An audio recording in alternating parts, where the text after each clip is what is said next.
अस्सलामुअलैकुम स्टूडेंट्स, मैं हूं डॉक्टर मोहम्मद अशरफ। आज की इस वीडियो में हम डिस्कस करेंगे कि अगर हमने अपनी वेबसाइट्स की किसी भी पोस्ट में बैकलिंक्स ऐड करने हो तो वो हम कैसे कर सकते हैं। नॉर्मली जब हम कोई भी पोस्ट क्रिएट करते हैं तो उस पोस्ट में हम बैकलिंक्स ऐड करते हैं अदर पोस्ट के, या फिर हम किसी मार्केटिंग फर्म्स के लिंक्स ऐड करते हैं। नॉर्मली जब हम किसी भी कंपनी के साथ एफिलिएट मार्केटिंग प्रोग्राम जब साइन अप करते हैं तो उनकी प्रोडक्ट्स की मार्केटिंग करने के लिए हम उनकी वेबसाइट्स की पोस्ट या प्रोडक्ट्स की पोस्ट के लिंक्स हम अपनी पोस्ट में ऐड करते हैं, तो इसलिए हमें बैक लिंक्स ऐड करने पड़ते हैं। अगर हमने वो बैक लिंक्स ऐड करने हो तो वो हम कैसे कर सकते हैं, आज की इस वीडियो में डिस्कस करेंगे। फॉर एग्जाम्पल, ये एक पोस्ट है, what is the best education system for your kids, और इस पोस्ट के इस पैराग्राफ में मैं कहीं पे एक बैक लिंक ऐड करना चाह रहा हूं, तो वो मैं कैसे कर सकता हूं। मैं इस पोस्ट के एडिटर में जाऊंगा। जैसे कि आप देख सकते हैं कि ये एक हमारी पोस्ट है, what is the best education system for your kids, और इसका ये पोस्ट एडिटर ओपन हुआ है।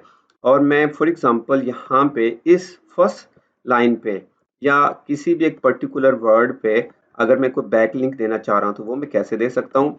मैं उस लाइन या वर्ड को सिलेक्ट करूंगा जहां मैं बैक लिंक देना चाह रहा हूँ। फॉर एग्जांपल, लेआउट के इस वर्ड पर मैं बैक लिंक देना चाह रहा हूँ, तो मैं इस वर्ड को सिलेक्ट करता हूँ और यहाँ पे एक हमारे पास एक ऑप्शन है इंसर्ट एडिट लिंक। इस पे क्लिक करता हूँ तो मेरे पास यहाँ पे एक ऑप्शन शो हो जाएगा, पेस्ट यूआरएल और टाइप टू सर्च। मींस मैं यहाँ पे किसी भी पोस्ट का बैक लिंक या यूआरएल यहाँ पे पेस्ट करूंगा और फिर मैं इसे यहाँ से अप्लाई कर दूंगा। फॉर एग्जाम्पल, मैं how to talk to kids, ये एक पोस्ट है, इसका लिंक देना चाह रहा हूँ। मैं इसके यूआरएल को कॉपी करता हूँ और फिर मैं यहाँ पे इस यूआरएल को पेस्ट कर देता हूँ और मैं यहाँ से अप्लाई कर देता हूँ और फिर मैं इस पोस्ट को अपडेट पे क्लिक करके अपडेट कर देता हूँ। आप देख सकते हैं कि पोस्ट अपडेट हो चुकी है। और अब मैं इस पोस्ट को यहाँ से रिफ्रेश करता हूँ तो आप देख सकते हैं यहाँ पे ये लेआउट का वर्ड का कलर डिफरेंट शो हो रहा है कि जब भी कोई यूजर यहाँ पे पहुंचेगा, इस लेआउट के वर्ड पे जैसे ही क्लिक करेगा तो वो इस पोस्ट पर मूव हो जाएगा।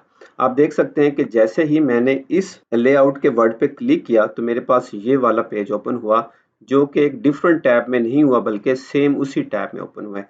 अब अगर मैं ये चाहता हूं कि ये वाला लेआउट का जो बैक लिंक है ये इसी टैब में ओपन ना हो बल्कि एक न्यू टैब में ओपन हो, तो वो मैं कैसे कर सकता हूँ।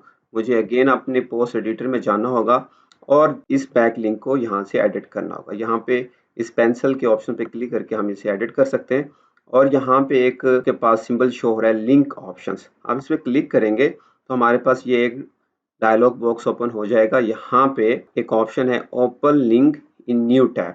इस ऑप्शंस को हम यहाँ से चेक कर लेंगे और यहाँ से फिर इसको अपडेट कर देंगे। अब मैं इसको अपडेट करता हूँ, पोस्ट अपडेट हो गई और अब मैं इसको यहाँ से रिफ्रेश करता हूँ और अब मैं इसी लेआउट के वर्ड पे क्लिक करता हूँ तो आप देख सकते हैं कि अब बैक लिंक जो है वो एक न्यू टैब में ओपन हुआ है। तो इस तरह आप अपनी वेबसाइट की किसी भी पोस्ट में बैक लिंक ऐड कर सकते हैं और अगर आपने बैक लिंक्स को रिमूव करना हो तो आप उसी वर्ड को सिलेक्ट करेंगे और इस इंसर्ट लिंक के साथ एक ऑप्शन है रिमूव लिंक, आप इस पर क्लिक कर देंगे तो वो वाला लिंक रिमूव हो जाएगा। आप देख सकते हैं कि अब इसका कलर नॉर्मल कलर शो हो रहा है। तो जब भी आप कोई लिंक ऐड करते हैं तो कलर चेंज हो जाता है बेसिकली। जैसे कि मैं आपको दोबारा करके दिखाता हूँ, आप देख सकते हैं कि कलर अब इस तरह शो हो रहा है। तो इस तरह हम अपनी वेबसाइट की पोस्ट में कोई भी लिंक ऐड कर सकते हैं या रिमूव कर सकते हैं। तो ये तो मैंने आपको क्लासिक एडिटर से करके दिखाया। अगर आप क्लासिक एडिटर नहीं यूज कर रहे तो फिर आप कैसे कर सकते हैं। फॉर एग्जाम्पल, मैं ये एक सेंटेंस कॉपी कर लेता हूँ यहाँ से और मैं यहाँ पे पेस्ट करता हूँ और आप देख सकते हैं कि ये क्लासिक एडिटर थोड़ा सा डिफरेंट है और मैं यहाँ पे लॉरम इप्सम पे एक यूआरएल देना चाह रहा हूँ। तो आप देख सकते हैं कि यहाँ पे ये ऑप्शन है लिंक का, मैं इस पर क्लिक करूंगा तो मेरे पास ये कुछ इस तरह शो होगा और अब मैं यहाँ पे इसी पोस्ट के यूआरएल को कॉपी करता हूँ और मैं यहाँ पे पेस्ट कर देता हूँ और आप देख सकते हैं कि इसके नीचे मेरे पास एक ऑप्शन शो हो रहा है ओपन इन न्यू टैब। तो मैं इसको ऑन कर दूंगा और फिर यहाँ से इसको अप्लाई कर दूंगा। आप देख सकते हैं कि अब ये वाला वर्ड कुछ इस तरह शो हो रहा है, अंडरलाइन है और कलर भी चेंज हो चुका है। और मैं अब इसको अपडेट करता हूँ। पोस्ट अपडेट हो चुकी है।